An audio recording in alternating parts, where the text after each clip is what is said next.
కట్టి చూడు పెండ్లి చేసి చూడు అంటారు కదా. ఏ మహానుభావుడు అన్నాడో గాని ఇవి 100కు 100% కరెక్ట్. ఇక పెండ్లి పేరుకు ఒక్కరోజు ముచ్చటనే గాని అదో పెద్ద కథ ఉంటుంది. ఇయాల రేపు పెండ్లిలు 5కు 10కి అయితలేదు. కరోపతి అయినా కామన్ మ్యాన్ అయినా లచ్చలు ఎగిరిపోవాల్సిందే. ఇన్ఫోసిస్ నారాయణ సార్ తెలుసు కదా, ఆయన పెండ్లికి ఖర్చు ఎంత అయిందో తెలుసా అనే ముచ్చట చక్కర్లు కొడుతుంది. ఎందుకో చూద్దాం పాండ్రి.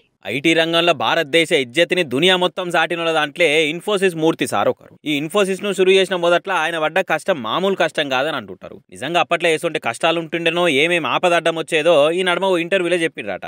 ఇక ఆ ముచ్చట్నే ఇప్పుడు సోషల్ మీడియాలో పెద్ద చర్చకు వచ్చింది. నిజంగా వాళ్ళ పెళ్లి ఖర్చు గురించి చెప్తే మీరు కూడా ముక్కు మీద వేసుకొని తారీఫ్ చేస్తారనుకోరి. పెళ్లిని పెద్ద డంబాసారం కాకుండా సైలెంట్ గా వేసుకోవాలని వీళ్ళ ఆలోచనట. అందుకే పెళ్లికి ముందు ఈ ముచ్చటి డిసైడ్ చేసుకున్నారట.